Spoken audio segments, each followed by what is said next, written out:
വിശുദ്ധനായ യേശുവിൽ ഏറ്റവും അധികം അനുഗ്രഹിക്കപ്പെട്ട സ്നേഹിക്കപ്പെടുന്ന പ്രിയ മാതാപിതാക്കന്മാരെ, സഹോദരി സഹോദരന്മാരെ, മനസ്സിലുള്ള കുഞ്ഞുമക്കളെ,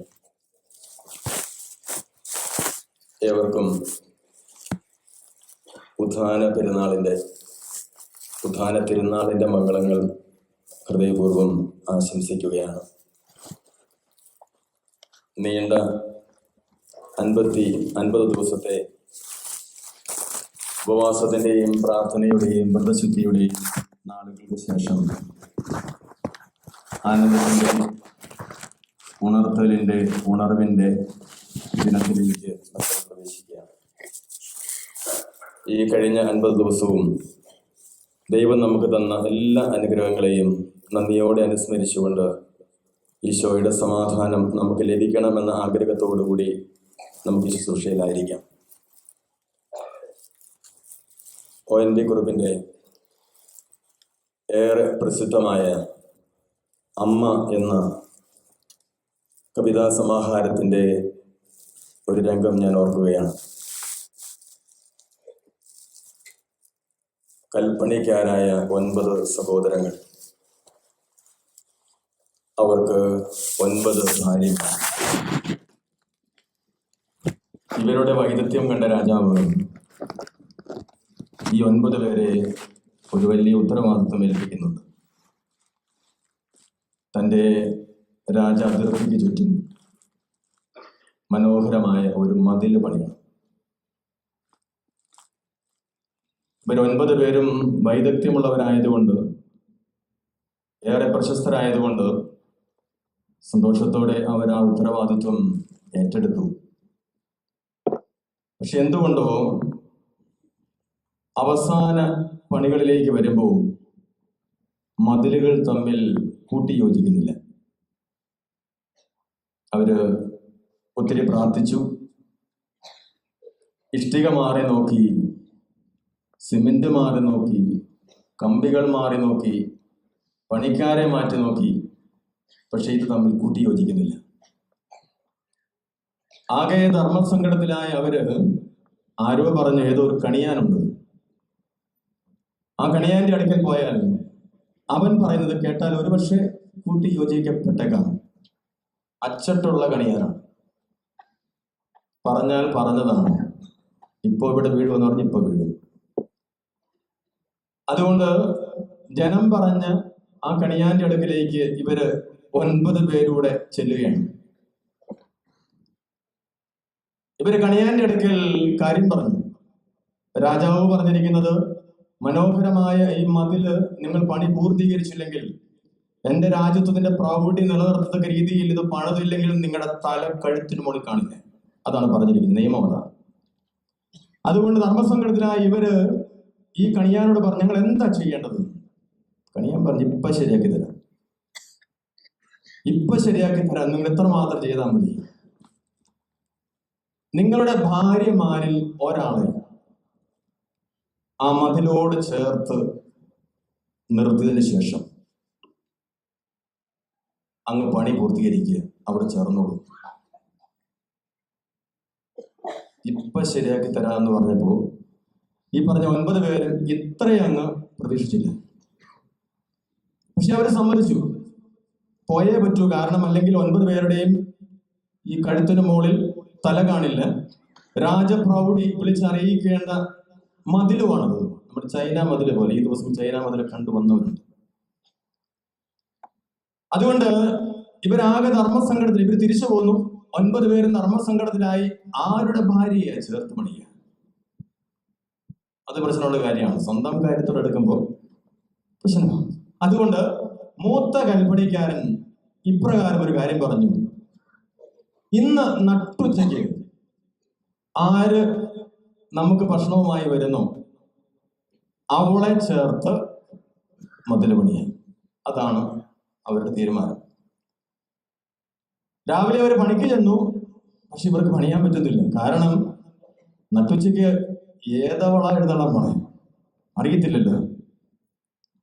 ഇവരിങ്ങനെ ഓരോ മണിക്കൂറുകൾ നോക്കി നോക്കി കാത്തിരിക്കുമ്പോൾ അകലെ നിന്ന് ഒരു ശ്രീരത്നം കയ്യിൽ ചോറും പാത്രവുമായി ഈ പറയുന്ന 9 പേരുടെ അടുക്കിലേക്ക് വരികയാണ്. പതിവിന് വിരുദ്ധമായി കണ്ണിന് കാഴ്ചയില്ലേ അവർക്ക്, കാഴ്ച നഷ്ടപ്പെട്ട പോലെ. പക്ഷേ അടുത്ത് വന്നപ്പോ അവരാ സത്യം തിരിച്ചറിഞ്ഞു. വന്നിരിക്കുന്നത് മൂത്ത കൽപ്പണിക്കാരന്റെ ഭാര്യയാണ്.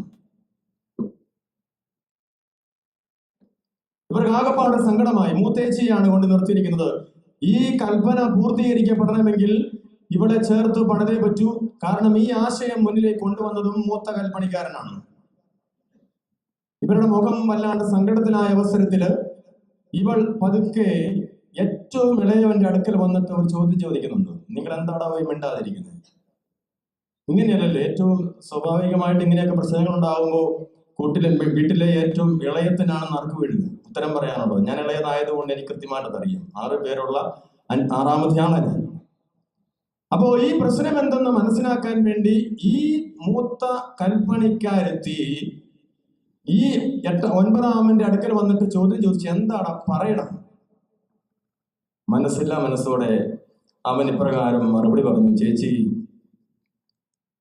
മൂത്ത ചേട്ടൻ ഈ പ്രശ്നം പരിഹരിക്കാൻ വേണ്ടി ഇങ്ങനെ ഒരു തീരുമാനമെടുത്തു. ഭാഗ്യവശാൽ ഓർ നിർഭാഗ്യവശാൽ ചേച്ചിക്കാണ് കുറി വീണിരിക്കുന്നത്. അവള് ചിന്തിച്ചതിന് ശേഷം പ്രകാരം പറഞ്ഞു, ചേട്ടന്റെ കൽപ്പന നടക്കണം, ചേട്ടന്റെ കൽപ്പന നടക്കണം. പക്ഷേ അവൾ ഇപ്രകാരം ഒരു കാര്യം പറഞ്ഞു, എന്നെ ചേർത്ത് മതില് പണിതുകൊള്ളുക. പക്ഷേ ഒരു കാര്യം എനിക്ക് നിർബന്ധമാണ്, കെട്ടിമറയ്ക്കല്ലേ ആദിനെഞ്ചം, കെട്ടിമറയ്ക്കല്ലേ എന്റെ 2 കൈയും. എന്റെ പൊന്നോമന പാലിനായി കേടുമ്പോൾ അവനെ എന്റെ അടുക്കലേക്ക് കൊണ്ടുവരൂ. ഈ കയ്യിൽ കുഞ്ഞിനെ ഏറ്റുവാങ്ങി എൻ മുലയൂട്ടാൻ അനുവദിക്കൂ. ഈ അമ്മ പറഞ്ഞ മനോഹരമായ ഒരു വാക്യമുണ്ട്, കെട്ടിമറയ്ക്കല്ലേ ആദിനെഞ്ചം, കെട്ടിമറയ്ക്കല്ലേ എന്റെ 2 കൈയും. എന്റെ പൊന്നോമന കേണിടുമ്പോ അവനെ എന്റെ അടുക്കലേക്ക് കൊണ്ടുവരൂ.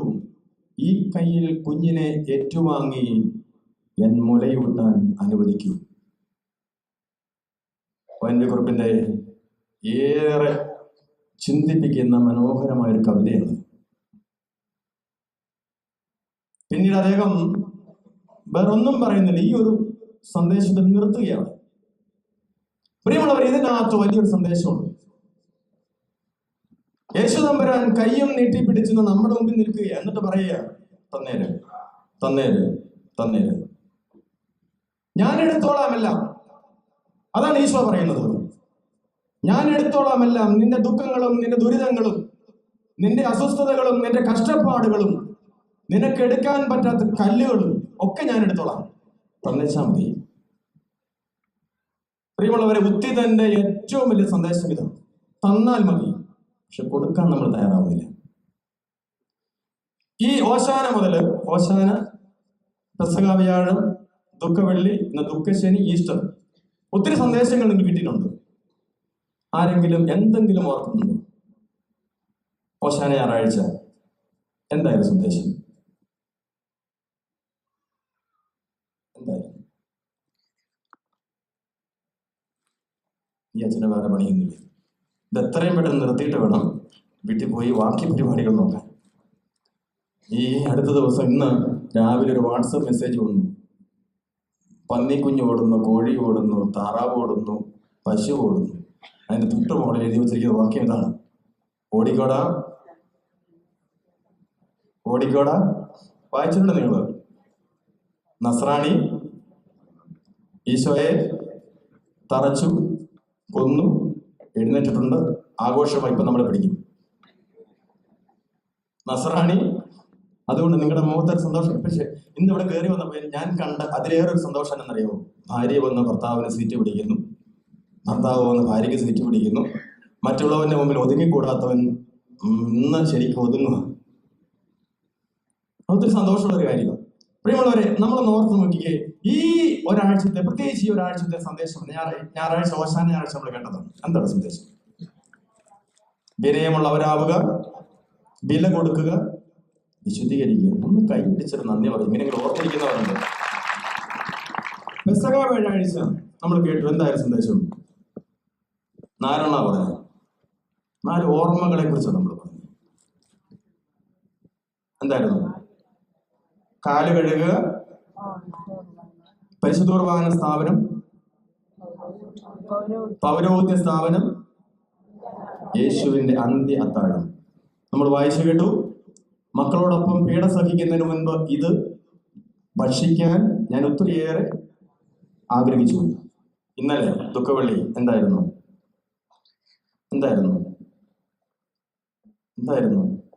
അത് ഞങ്ങളിരുന്ന് ഉറങ്ങുമായിരുന്നു. ഞാൻ കാണുമ്പോൾ ഭർത്താവ് ഭാര്യയുടെ തോളിൽ, ഭാര്യ ഭർത്താവിന്റെ തോളിൽ. എന്നാലും ഞാൻ പറയണമെന്ന് ഓർത്ത പണ്ട് ഇന്നലത്തെ എൻ്റെ ഓർമ്മയാണ്. കാരണം ഇന്നലെ നമ്മൾ കണ്ടില്ല, ലാസ്റ്റ് സപ്പറിൽ നമ്മുടെ കണ്ട ഒരു കാഴ്ചയുണ്ട്. എന്താ കണ്ടത്? അത് വളരെ ഇവിടെ നിന്ന് കാണുമ്പോൾ വളരെ സന്തോഷകരമാണ്. യോഹന്നാൻ ഈ വശത്തിൽ ചാരി കിടക്കുന്നത് പോലെ ഭാര്യ സ്വസ്ഥമായി ഭർത്താവിന് തോളിൽ കിടക്കുന്നു. കുറച്ചു കഴിയുമ്പോൾ ഭാര്യയെ തള്ളി മാറ്റിയിട്ട് ഭർത്താവ് കിടക്കുന്നു. അങ്ങനെയുള്ള സമയത്ത് ഇതൊക്കെ എങ്ങനെ കേൾക്കാൻ? പറഞ്ഞതേ ഉള്ളൂ. സ്വർഗം വേണോ നരകം വേണോ? സ്വർഗം വേണമെങ്കിൽ ഇന്ന കാര്യം ചെയ്യണം, നരകം വേണമെങ്കിൽ ഇന്ന കാര്യം ചെയ്യണം ഞാൻ പറഞ്ഞു. ഇനി ദുഃഖശനി നമ്മൾ ഓർത്തു. ദുഃഖശനിയുടെ സന്ദേശം എന്താണെന്ന് ഇന്ന് രാവിലെ വന്നവർ കൃത്യമായിട്ട് മനസ്സിലായി. ഇന്നിവിടെ ഒറ്റ ഒരു സന്ദേശം മാത്രമേ എനിക്ക് തരാനുള്ളൂ. നമ്മൾ ജെറുസലേമിനെ കുറിച്ച് കണ്ടിട്ടുണ്ട് അല്ലേ? ജെറുസലേമിൽ യാത്രയ്ക്ക് പോയവര് കണ്ടിട്ടുണ്ട്, അതിൽ പോയവരുണ്ട്. കർത്താവിന്റെ കല്ലറയെങ്കിൽ ഇറങ്ങിയവര് ഇതിനകത്തുണ്ട്. കർത്താവിന്റെ കല്ലറയെങ്കിൽ കുനിഞ്ഞിറങ്ങുമ്പോൾ അവിടെ നിൽക്കുന്ന സെക്യൂരിറ്റി കഴുത്തിൽ പിടിച്ച് പുറത്ത് ചാടിച്ച് പലരും ഈ കൂട്ടത്തിലുണ്ട്. കാരണം കർത്താവിന്റെ കല്ലറ കണ്ടു കഴിഞ്ഞപ്പോൾ ആകപ്പാടെ ഒരു ആർത്തി, എന്റെ പൊന്നു കർത്താവേ എന്ന് പറഞ്ഞുകൊണ്ട് കല്ലറയിലേക്ക് നമ്മൾ മലയാളികൾ ചാടി വീണ് കഴിഞ്ഞപ്പോൾ ഇവൻ ഇതൊന്നും വലിയ കാര്യമുള്ള കാര്യമൊന്നുമില്ല. ഇവന്റെ കഴുത്തെ പിടിച്ച് 2-3 കൊട്ടി പുറത്തേക്ക് ഇറക്കി വിടുന്നുണ്ട്. Life is like A Jerusalem. ജെറുസലേമിൽ എന്താ ഉള്ളത്? ജെറുസലേമിന്റെ ഇന്നത്തെ തിരുവചനത്തിൽ യേശു തമ്പുരാൻ കൃത്യമായി മഗ്ദലനയോട് പറഞ്ഞ ഒരു കാര്യമുണ്ട്. നീ എന്റെ ശിഷ്യന്മാരോട് പറയണം, ഞാൻ വരുന്നതിന് മുൻപേ ഇന്ന സ്ഥലത്തേക്ക് പോകണം. എവിടേക്ക് പോകണം എന്നാ പറഞ്ഞത്? ഗലീലയിലേക്ക് പോകണം. അവിടെ വെച്ച് എന്ത് സംഭവിക്കും? നിങ്ങൾ എന്നെ കാണും. ഈശോ പറഞ്ഞൊരു കാര്യമാണ്. ഞാൻ ഈ ഒരു സന്ദേശം പറയുമ്പോൾ, ഈ ഉയർപ്പ് തിരുനാൾ ആഘോഷിക്കുമ്പോൾ നമ്മോട് ഈശോ പറയുകയാണ്, നമ്മൾ തമ്മിൽ അവിടെ വെച്ച് കാണുന്നു. എവിടെ വെച്ചാണെന്നാണ് നമ്മൾ കാണാൻ പോകുന്നത്. ഈ ഗലീലയിൽ എന്ന് പറഞ്ഞ എന്താണ്? ഗലീലയിൽ നമ്മൾ കാണും ഹോളി ആൻഡ് അൺഹോളി ആളുകൾ മിക്സഡ് ആയിട്ട് താമസിക്കുന്ന ഒരു സ്ഥലമുണ്ട് അല്ലെ? Jerusalem is the place where both holy and unholy are mixed together. In Jerusalem, you will have to find the holy in the midst of the unholy. That is also the case for each of us. We search for the holy in the midst of the ordinary. This was also the case for the disciples after Jesus rose from the dead. In the gospel tonight, we heard the angel telling the woman in the tomb that Jesus would go before his disciples to Galilee and they would see him there. And then Jesus himself appeared to the woman and told them to tell the disciples that they would see him in Galilee. In other words, they would find the risen Jesus in their ordinary lives back in Galilee. The disciples did not have to do anything extraordinary to meet the risen Jesus after he rose from the dead. Simply return to Galilee to their ordinary everyday lives. We have had a beautiful celebration this week of the passion, death and resurrection of Jesus. Now, we will return to our ordinary lives.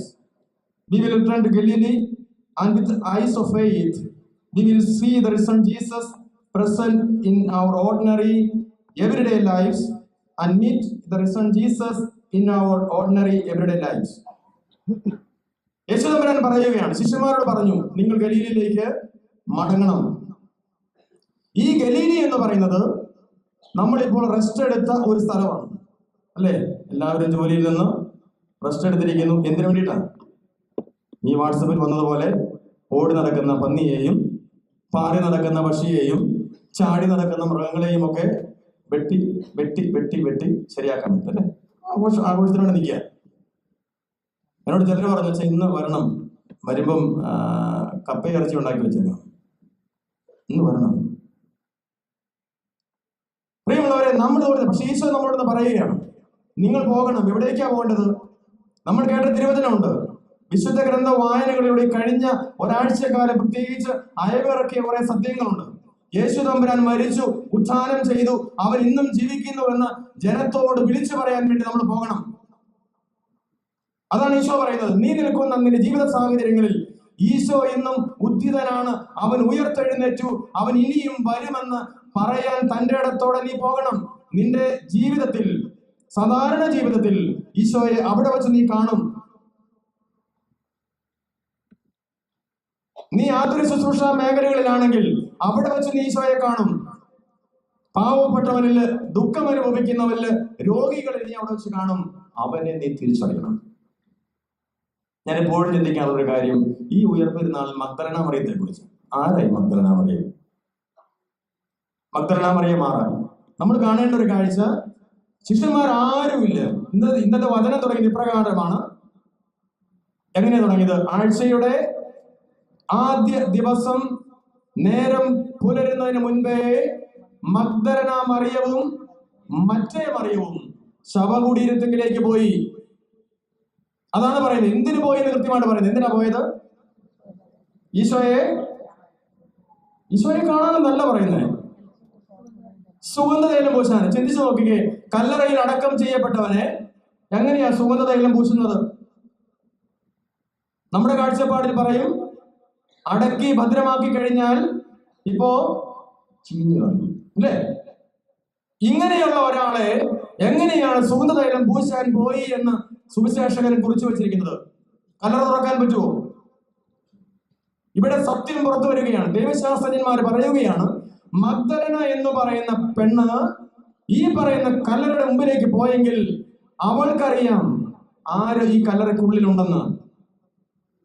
വചനം പറഞ്ഞ പ്രകാരമാണല്ലോ, എന്റെ ഗുരുവിനെ എവിടെയാ വച്ചിരിക്കുന്നത്? ചോദിക്കുന്ന വചനം ഇതാ. ഈ കല്ലറയിൽ കിടക്കുന്ന ഈശോയുടെ ശരീരമല്ല അവൾ കാണുന്നത്, ഒരു ജഡത്തെയല്ല അവൾ കാണുന്നത്.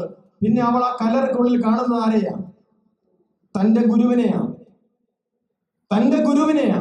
അവൻ കല്ലറയ്ക്കുള്ളിലാണെങ്കിൽ തന്നെയും എനിക്ക് ആ കല്ലറയുടെ മുമ്പിൽ പോയി എന്റെ കാര്യങ്ങൾ അവനോട് പറയാൻ പറ്റണം. ഇന്ന് രാവിലെ ഞാൻ കണ്ട മനോഹരമായ ഒരു കാഴ്ചയുണ്ട്. കല്ലറയിലേക്ക് കയറിക്കോളാൻ പറഞ്ഞപ്പോഴത്തേനും എല്ലാവരും ഉരുണ്ടുപെടച്ച് കയറുന്നത് കണ്ടു. പ്രിയമുള്ളവരെ, അതാണ് നമ്മുടെ വിശ്വാസം. ഈ കല്ലറയെങ്കിൽ കണ്ണീരും വിലാപവുമായി കടന്നു ചെല്ലുന്നവനെ സങ്കടത്തോടെ അവൻ മടക്കിവിടില്ല. ആ ഒരു ബോധ്യം മഗ്ദലനയ്ക്കുണ്ട്. അതുകൊണ്ടാണ് അവൾ ഏറ്റവും ആദ്യം അങ്ങോട്ട് പോയത്. മഗ്ദലന ആരാണെന്ന് നമുക്കറിയണം. ആരാ മഗ്ദലന? സുവിശേഷം പറയുകയാണ്, ഇവളിൽ നിന്നാണ് 7 പിശാചുകളെ പുറത്താക്കിയത്. 7 എന്നുള്ളത് എന്തിന്റെ പ്രതീകമാണ്? യഹൂദരുടെ പാരമ്പര്യം അനുസരിച്ച് പൂർണ്ണതയുടെ പ്രതീകമാണ്. എന്ന് പറഞ്ഞാൽ അവൾ പൂർണ്ണമായും സാത്താന് അടിമപ്പെട്ട ഒരു പെണ്ണായിരുന്നു. അവളെയാണ് തമ്പുരാൻ വിളിച്ചത്. അവളുടെ പാപങ്ങൾ ഏറ്റു പറഞ്ഞ് അവളെ വിശുദ്ധീകരിച്ചു കഴിഞ്ഞപ്പോ അവൾക്ക് പിന്നെ ചുമ്മാ നിൽക്കാൻ പറ്റൂല. അതുകൊണ്ട് അവൾ പരിശുദ്ധ അമ്മയോടൊപ്പം മറ്റു സ്ത്രീകളോടൊപ്പം യേശുവിനോടൊപ്പം കൂടുകയാണ്. അവൾക്ക് ഉറപ്പുണ്ട്, ഈ കല്ലറയിൽ കിടക്കുന്നത് ഒരു ജഡമല്ല, എന്റെ ഗുരുവാണ്. എന്റെ ഗുരു ഇതിനകത്തുണ്ട്, എന്റെ കർത്താവ് ഇതിനകത്തുണ്ട്. അവനോട് എന്റെ കാര്യങ്ങൾ എനിക്ക് പറയണം. ഒരു കാരണവശാലും ഈ കർത്താവിനെ വിട്ടുമാറാൻ അവൾ ആഗ്രഹിക്കുന്നില്ല.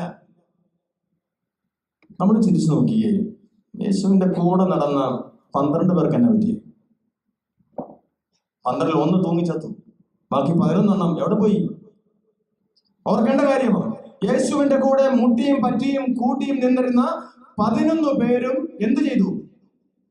സാപത്തായതുകൊണ്ട് എത്രയും പെട്ടെന്ന് ഇവനെ അടക്കം ചെയ്യണം. 11 പേരും കൂടി ചെയ്തിട്ട് എന്താ ചെയ്തത്? അവർ ഓടി സ്ഥലം വിടുകയാണ്. എന്താ കാരണം? അവർക്ക് പേടിയുണ്ട് ഉള്ളിൽ. എന്തുകൊണ്ടാ പേടിക്കുന്നത്? ഗുരുവിനെ ചിതറിച്ചു കഴിഞ്ഞു, നായകനെ ചിതറിച്ചു കഴിഞ്ഞു. അടുത്തത് ഞങ്ങളെയാ നോട്ടം, അതുകൊണ്ട് എത്രയും പെട്ടെന്ന് ഓടി രക്ഷപ്പെടുക. പക്ഷെ ഈ പെണ്ണിന് അങ്ങനെ ചെയ്യാൻ പറ്റില്ല. മഗ്ദലനയെ തീർച്ചയായിട്ടും പ്രിയമുള്ളവരെ നമ്മൾ ധ്യാനിക്കണം. അവൾക്ക് തമ്പുരാനെ വിട്ടുപോകാൻ പറ്റില്ല. കാരണം അവൾ തമ്പുരാൻ ആരാണെന്ന് അവൾ കൃത്യമായിട്ട് അറിഞ്ഞു. പ്രിയമുള്ളവരെ, അങ്ങനെയെങ്കിൽ ഈ ഉത്ഥാന തിരുനാൾ ആചരിക്കുമ്പോൾ തമ്പുരാനെ പൂർണ്ണമായിട്ട് മനസ്സിലാക്കിയാൽ പിന്നെ അവനെ വിട്ടുപേക്ഷിച്ച് പോകാൻ നമ്മൾ ശ്രമിക്കരുത്. എന്തു ജീവിത സാഹചര്യം ഉണ്ടായാലും ഓർക്കേണ്ട കാര്യം, നിങ്ങളോടൊപ്പം പീഡ സഹിക്കുന്നതിന് മുൻപ് ഇത് ഭക്ഷിക്കാൻ ഞാൻ ആഗ്രഹിച്ചു എന്ന് അത്രമാത്രം സ്നേഹത്തോടെ നമ്മെ നോക്കി പറഞ്ഞ തമ്പുരാനെ വിട്ടുപോകാൻ പ്രിയമുള്ളവരെ ശ്രമിച്ചാൽ പിന്നെ നമ്മുടെ പോക്ക് അത് ഒരു ഒടുക്കത്തെ പോകായിരിക്കും. എങ്ങോട്ടേക്കായിരിക്കും പോണേ? തമ്പുരാനെ വിട്ടുപോയാൽ എങ്ങോട്ടേക്കാ പോണേ? നാശത്തിലേക്ക്. അതുകൊണ്ട് പ്രിയമുള്ളവരെ, തമ്പുരാൻ പറയുകയാണ്, മക്കളെ നിങ്ങൾ എങ്ങും പോകണ്ട, കരം നീട്ടിപ്പിടിച്ച് നിൽക്കുക. അതിന് ചില വ്യാഖ്യാനങ്ങളെ കൊടുക്കും. 2 കുടിക്കാം, 3 കുടിക്കാം, അല്ല 4 കുടിക്കാം. പക്ഷെ അതൊന്നുമല്ല. തമ്പുരാൻ പറയാണ്, താ എനിക്ക്, ഞാൻ ഉയർത്തെഴുന്നേറ്റു, ഇനി എനിക്ക് താ, നിന്റെ വിഷമങ്ങൾ എനിക്ക് താ, എന്റെ കാലിൽ കെട്ടിപ്പിടിച്ച് പ്രാർത്ഥിരെ. അതെ പ്രിയമുള്ളവരെ, ഈ ഉത്ഥാന തിരുനാളിന്റെ സന്ദേശം അതാവട്ടെ. ഗലീലി എന്ന് പറയുന്നത് നമ്മുടെ ജീവിത സാഹചര്യമാണ്, നമ്മൾ ജോലി ചെയ്യുന്ന സ്ഥലമാണ്. അവിടെ ഈശോയെ നീ ആഗ്രഹിച്ചാൽ കണ്ടുമുട്ടാൻ പറ്റും. ഏവർക്കും ഈ ഉത്ഥാന തിരുനാളിന്റെ മംഗളങ്ങൾ ഒരിക്കൽ കൂടെ ഹൃദയപൂർവ്വം ആശംസിക്കുന്നു. നമ്മുടെ ജീവിത സാഹചര്യങ്ങളിൽ ഈശോ നമ്മെ കാണാൻ വരുമ്പോൾ അവനെ കാണാൻ, അവനെ അനുഭവിക്കാൻ, അവനെ തൊടാൻ, അവനുമായി സല്ലപിക്കാൻ നമ്മൾ ശ്രമിച്ചാൽ അവൻ നമ്മെ അനുഗ്രഹിക്കും. യേശു നമ്മെ ഓരോരുത്തരെയും സമൃദ്ധമായി അനുഗ്രഹിക്കട്ടെ. ഒരിക്കൽ കൂടെ ഏവർക്കും ഈ തിരുനാളിന്റെ മംഗളങ്ങൾ ഹൃദയപൂർവ്വം ആശംസിക്കുന്നു. ഞാൻ തുടക്കത്തിൽ പറഞ്ഞ ONV കുറുപ്പിന്റെ അമ്മയെ ഹൃദയത്തിലേക്ക് കൊണ്ടുവരിക. ഹൃദയത്തിലേക്ക് കൊണ്ടുവന്നിട്ട് നമ്മുടെ അമ്മയാണ് ഈശോ.